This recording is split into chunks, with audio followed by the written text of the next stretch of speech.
이사 시간도 많습니다. 여러분의 시간을 낭비드릴 느리지만 쿨한 과학 랩미팅입니다. 안녕하세요, 교수님들. 반갑습니다.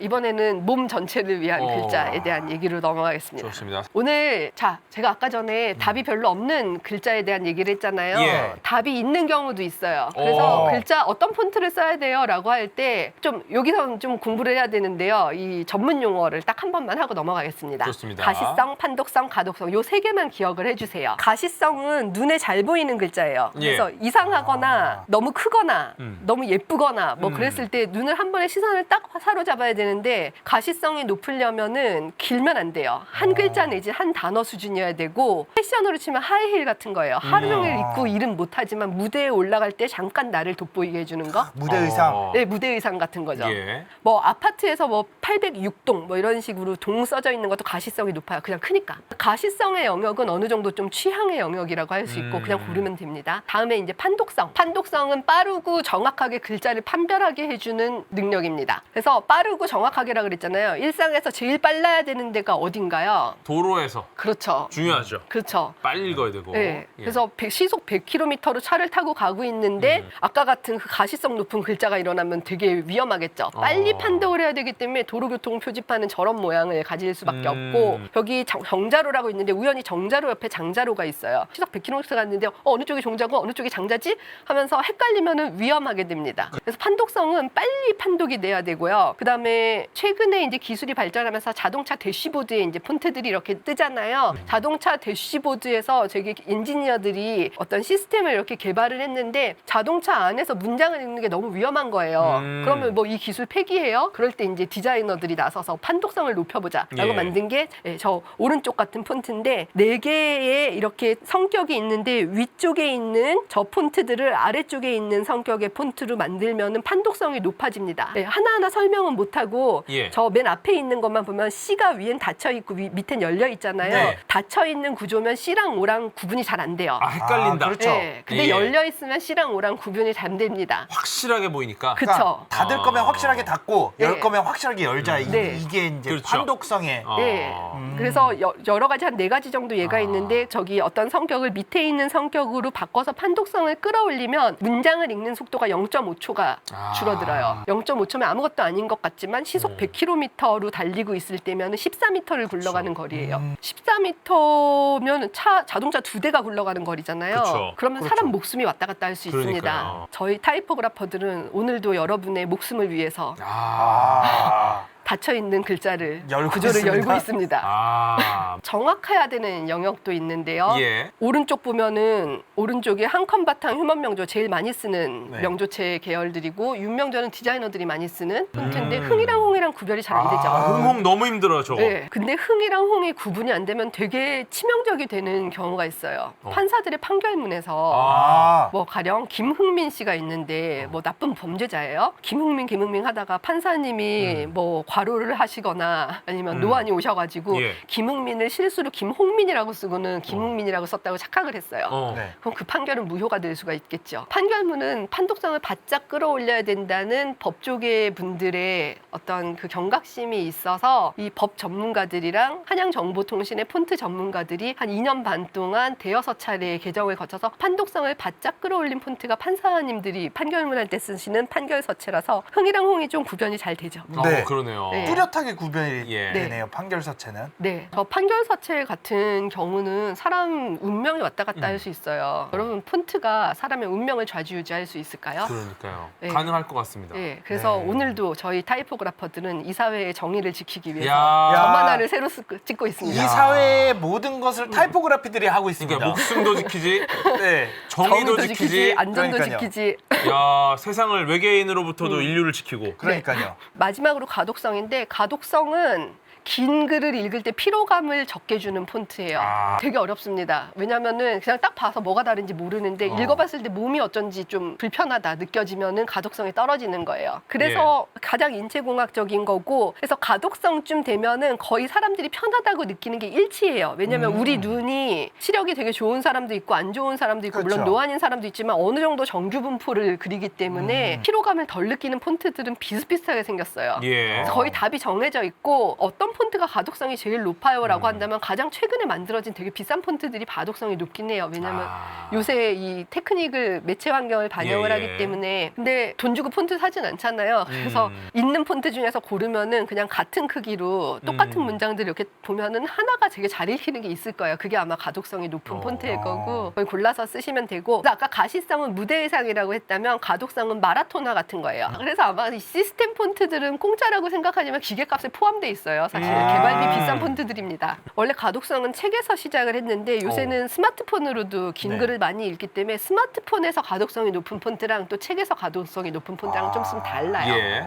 구체적으로 얘기를 하기는 조금 어렵지만 그때그때 상황에 따라서 좀 다르고 있는 폰트 중에서는 많이 쓰는 폰트들이 익숙하게 돼서 좀 가독성이 높을 겁니다. 맑은 고딕이나 여기 지금 보면 이 안델과학은 배달의 민족 도현체 쓰잖아요. 도현체, 예. 가시성이 좋은 폰트. 예. 그러니까 사람을 그쵸. 흥겹게 그쵸. 만드는 확 들어오는 느낌. 예, 가시성이죠. 그래서 가시성, 가독성, 판독성에 대해서 얘기를 했는데 판독성이랑 가독성은 이제 점점 좀 기준이 정해져 있고 우리 신체가 아무래도 정규 분포를 그리니까 시력 검사표를 보면 옛날에 쓰던 거지만 의사 선생님이 저 맨 왼쪽이 시력 검사표고인데 위에 4자는 다 잘 보여요. 크면 가시성의 영역이에요. 일단 다 잘 보이는데 아래로 내려갈수록 안 보이는 게 생기기 시작하죠. 네. 점점 판독성의 영역으로 갑니다. 그래서 큰 글자는 가시성, 작은 글자는 판독성, 그리고 긴 글은 가독성이라고 생각하면 그럼- 돼서 가운데가 시력검사표 폰트인데요. 의사 선생님이 저한테 이 시력검사표를 보고 이거 뭘로 보이세요? 하고 물어보잖아요. 숫자. 그럼 어떤 느낌이 드냐면 바로 그 맨 오른쪽에서 두 번째 폰트가 헬베티카 노이의 미디엄 익스펜디드인데 헬베티카 노이의 익스펜디드랑 닮았다고 생각을 하게 돼요. 물론 입 밖에 꺼내지는 않습니다. 이밖에 꺼내지 않습니다. 네. 아 뭐가 보여요 할 때 네. 그때 딱 꺼내면 이상한 사람들 그렇죠. 그냥 6이라고 저 얌전하게 이렇게 말을 해야 되는데 요거 근데 하면 멋있긴 하다. 아니에요. 뭐가 저도- 보이죠? 헬베카 노이의 미디엄 익스텐디드요. 네. 그러면 대돈님이었으면 나가. 했다. 이미 이거는 해야 돼. 아 이거 그- 못 참아. 근데 시력 검사를 하면서 또 어떤 느낌이 들었냐면 점점 이제 판독의 영역으로 갔는데 예. 시력 검사표를 만약에 맨 오른쪽에 있는 딘이에요. 딘체로 바꾼다면 전 국민이 같은 거리에서 같은 크기의 글자를 읽을 때 판독성이 높아서 시력이 좋아집니다. 딘 볼드로 가면은 네. 그러니까 육자 같은 경우는 아까 여기 헬베티가 닫혀 있잖아요. 네. 닫힌 거보다 열린 거가 판독성이 높다 그랬잖아요. 딱 보여, 딱 6이 보여. 그쵸. 판독성이 높아진 폰트예요. 그러면 숫자들끼리 구분이 잘 돼요. 그쵸. 안경집을 망하게 하려면 폰트를 바꾸면 된다는 거네요.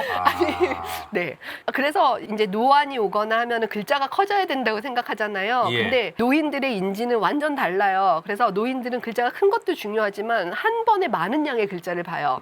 그래서 공간에 한계가 있어서 글자를 키우기만 하면 한 번에 많은 양을 못 넣기 때문에 저런 식으로 그냥 키우는 것도 중요하지만 판독성이 높은 글자로 공공장소에 있는 글자를 대체하면 세상이 좀 더 맑아 보일 수 있다는 저런 식으로 폰트로 시력 약자들을 도울 수 있다라는 생각이 시력 검사표를 보면서 들더라고요. 노인 문제조차 해결할 수 있다. 자, 위에 엘리펀트 엔트인데 24포인트를 쓰면 잘 보여요. 그래서 네. 왼쪽 오른쪽 그냥 취향대로 고르시면 돼요. 근데 밑에로 이렇게 내려가면 왼쪽이 좀 눈 아프고 오른쪽이 좀 안정감 있게 느껴질 네. 거예요. 가독성은 이제 점점 사람들이 답이라고 생각하는 게 거의 비슷해요. 그래서 내가 어떤 폰트를 써야 되느냐 하면 나는 눈에 띄는 걸 필요로 하느냐, 긴 글을 써야 되냐, 아니면 정확하고 빨리 읽혀야 되냐, 이 가시성, 가독성, 판독성의 기준을 놓은 다음에 거기서 골라야 됩니다. 그러니까 가시성이랑 가독성이 일치할 수가 없어요. 판독성이랑 가독성은 좀 일치할 것 같지만 한 600쪽짜리 책에 흥이랑 홍 구분 안 돼도 가독성이 떨어지진 않아요. 계속 이렇게 하면은 그렇죠. 맥락상 읽으니까 네. 근데 그렇죠. 이제 이것도 맥락상 좀 다른 게 주인공 이름이 흥홍 씨랑 홍흥 씨쯤 되면은 가독성이 떨어지게 되겠죠. 주인공 이름 그렇게 정할 정도면 좀 문제 있는 거 아닙니까?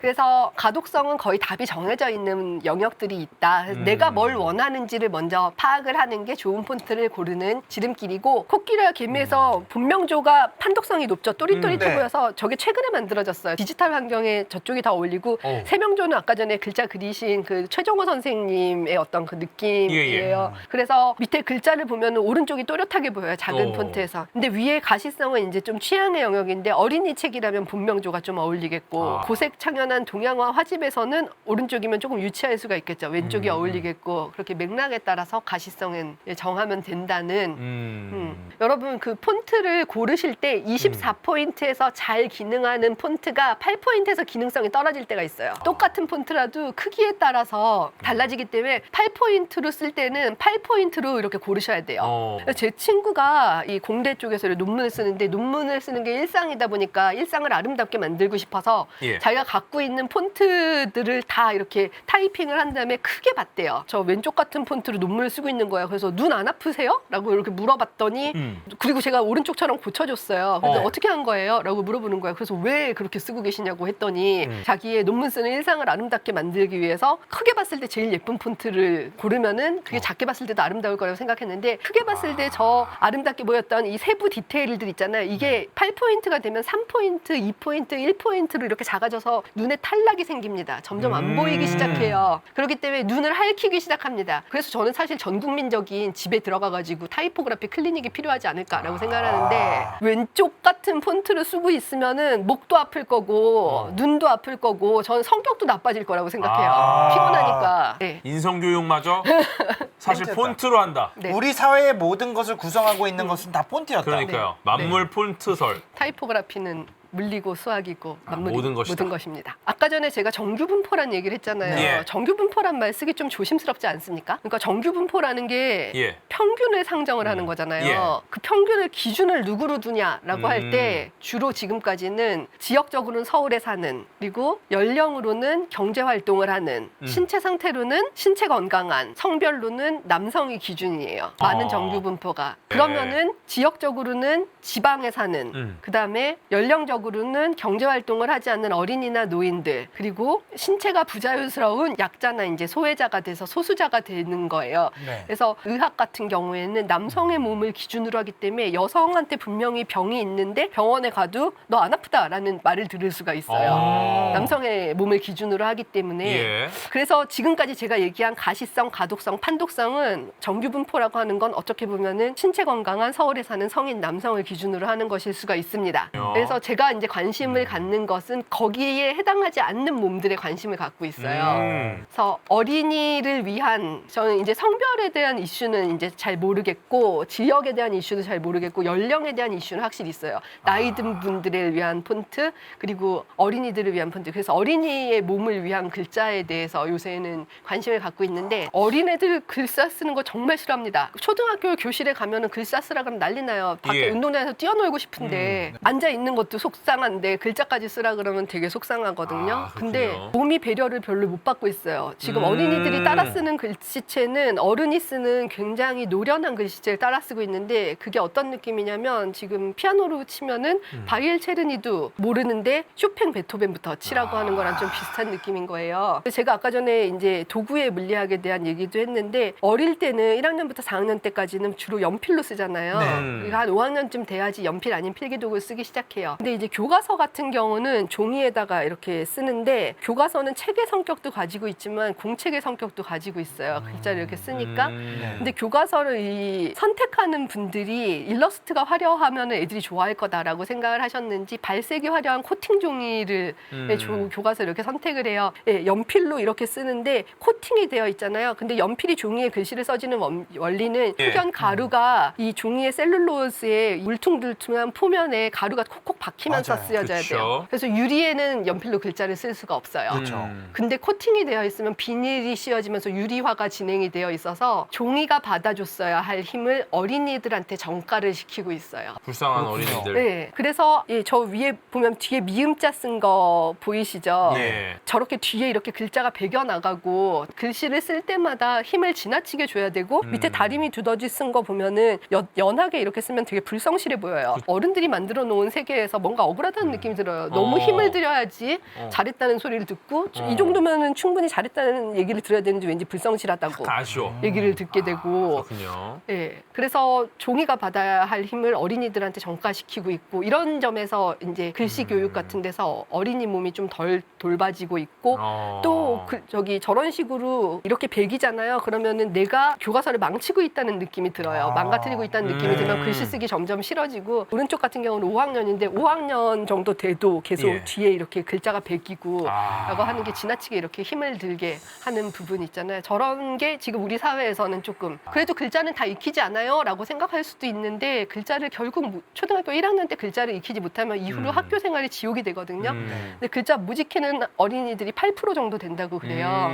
그러면 선생님들은 뭐 하시냐라고 하는데 선생님들이 열심히 하시기 때문에 30%를 20%에서를 8%로 줄여서 8% 정도의 어린이는 어쩔 수 없이 남아 있는데 이 친구도 이제 학교 생활을 하기 굉장히 힘들어지는 거죠. 다른 나라 같은 경우는 어떠냐면은 독일 같은 경우는 독일식 폰트가 저 위에 있는 폰트들인데 초등학생용 폰트를 개발했어요. 그래서 밑에 네 글자 보면은 훨씬 단순하지 않은가요? 좀 편안하게 쓸 수 있는. 예. 그래서 초등학생을 위한 중간과정용 글씨체를 20세기 내내 개발해서 저 네 개 중에 하나를 쓰는데 우리는 저런 배려가 지금 없는 거죠.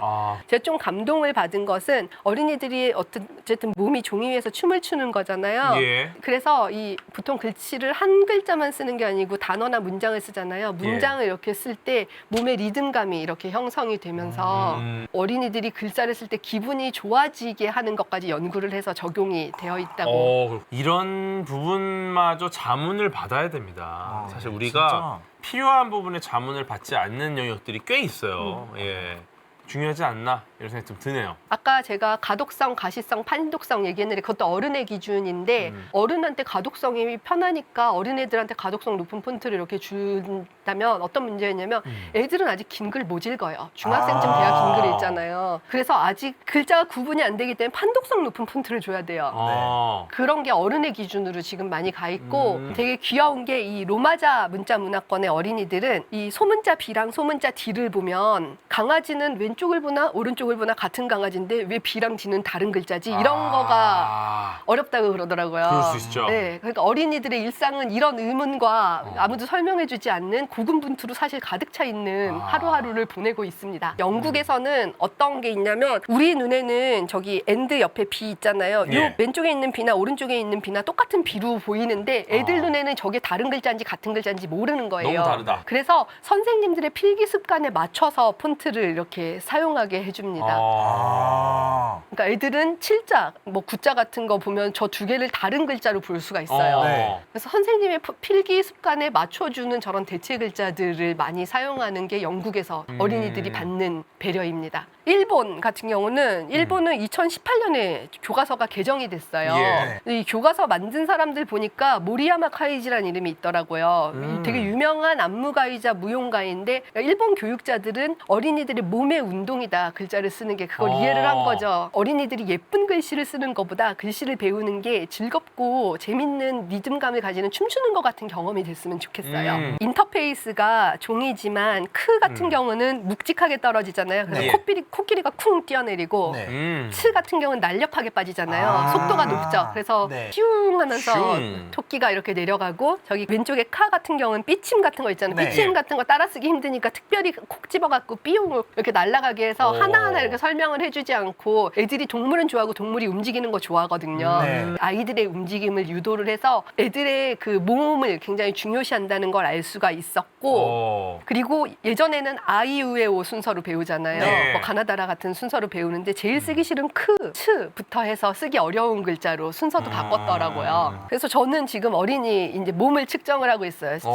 실제로 그냥 느낌에는 이런 글자가 어울릴 것 같은데 제가 지금 하고 있는 거는 체육대학의 운동역학 연구실이랑 이 근전도 같은 거 측정을 하고 예. 이 상체의 움직임을 측정을 해서 실제로 글씨를 쓸 때 어떤 모양에서 어린이의 몸이 어떻게 반응하는가를 측정을 하고 있습니다. 예. 제 모습이 보이지요. 제가 측정하고 있고요. 옆에는 글씨 정말 잘 쓰죠. 네. 글씨인데 폰트처럼 쓰잖아요. 그러니까요. 예, 글씨 잘 쓰는 분을 측정을 했는데 왜냐하면은 저런 명필은 일관성이 높아가지고 데이터가 깨끗합니다. 그래서 깨끗한 데이터로 대조군을 만든 다음에 어린이의 글씨들은 좀 잘팡질팡하거든요. 그래서 저 대조군을 놓고 어린이들의 글씨를 이제 측정하는 연구를 하고 있고 제 목표는 글씨 쓰는 어린이가 힘도 덜 들고 즐거웠으면 좋겠다라는 예쁜 글씨를 쓰기보다는요. 글씨의 대중화, 네. 글씨의 배려, 네. 그러니까요. 과학 배려. 소통. 와. 제가 아까 전에 도형 같은 글자, 예. 필체 같은 글자라는 얘기를 했잖아요. 왼쪽에 고딕체부터 시작해서 쭉 가면서 필체로 가는 느낌입니다. 네. 네, 정확하게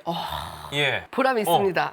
왼쪽부터 오늘 쭉 가는 거죠? 네, 네. 이제부터 하실 수 있을 것 아. 같아요. 저 맨 왼쪽은 완전 도형의 느낌인데 그 그렇죠. 바로 옆에는 조금 단순하지만 감성적인 느낌이 살짝 있어요. 어.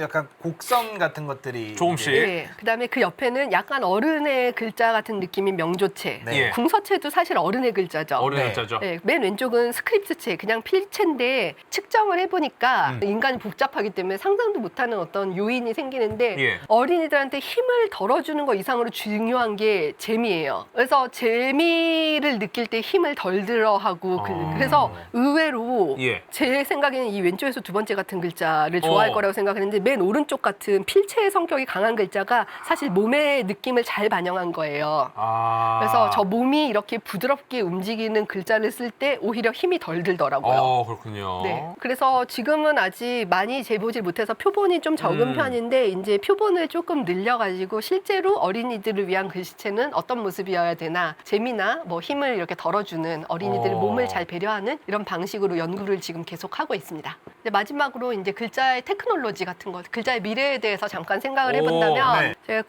국립현대미술관에서 수학 전시를 했었는데 평소에 글자를 읽는 거랑 좀 다른 모습으로 글자를 이렇게 배열을 했는데요. 예. 네. 저기 글자들 이렇게 써 있잖아요. 예. 저 이렇게 인면에 써 있는 글자랑 여기 이 바닥에 네. 이 바닥에 테이블 위에 써 있는 글자 크기가 비슷해 보이죠. 근데 저 글자 크기가 비슷해 보이려면 저도 되게 깜짝 놀랐고 이유도 잘 모르겠지만 저 세로 방향으로 쓴 글자는 90포인트로 썼고 이 테이블에 있는 쓴 글자는 55포인트예요. 아, 그렇게 차이가 나요? 네, 같은 크기로 볼 때 거의 2배가 차이가 나야 인간 눈에 비슷해 보이는 거예요. 그럼 숫자에 맞추는 게 아니라 당연히 사람 몸에 맞춰야 돼요. 그러니까 숫자는 90이랑 55로 차이가 나지만 예. 우리 몸에 비슷해 보이게 맞춰야 되는데 저 경험을 하면서 어떤 생각을 했냐면 앞으로 이제까지 글자는 화면에 붙어 있거나 간판에 붙어 있거나 종이에 붙어 있었잖아요. 예. 이제 글자는 이 보이드 공간에 네. 부유하기 시작할 거예요. VR이나 홀로그램 같은 거가 생기면서. 그래서 이미 부유하고 있는 것도 있죠. 그쵸. 이미 시작했죠. 광고 같은 것들이 네. 이제 바닥이라든지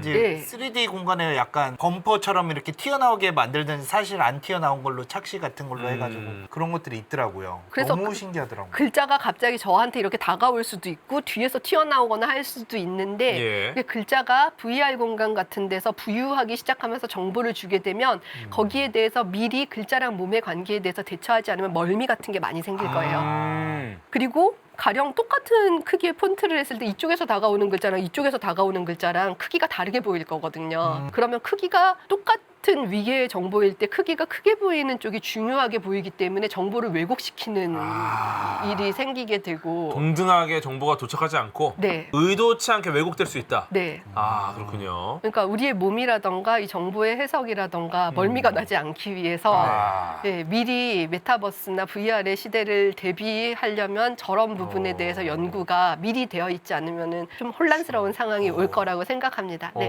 이런 부분도 다 어떻게 보면 굉장히 미리 대비해야 되는 부분이고 그렇죠. 우리가 문제가 생길 걸 알고 있는 부분인 거고 네. 이것도 역시 자문이 필요합니다. 네, 여태까지 한 번도 생각하지 못했던 다양한 부분들을 그러니까. 오늘 네. 생각하게 되는 것 같아요. 그러니까 글자의 과학이 저는 우리랑 굉장히 다른 측면에서의 고민인데요. 네. 예, 이게 참 고민들이 되고 너무 신기합니다. 네. 예. 네, 여기까지 제가 여기까지입니다. 준비했습니다. 예. 앞으로도 우리가 고민해야 될 부분들이 상당히 많이 있고 그런 부분들이 또 글자를 빼놓고는 우리가 고민을 할 수 없다. 반드시 글자가 포함돼서 고민이 돼야 되는 부분들이 많다. 이 세상에는 정말 다양하게 그런 부분들이 많이 있다. 네, 이런 것으로 오늘 방송을 마치도록 하겠습니다. 네. 인사 시간도 맞습니다. 여러분의 시간 낭비들이 느리지만 쿨한 과학. 랩미팅이었습니다. 감사합니다, 교수님들. 감사합니다. 감사합니다.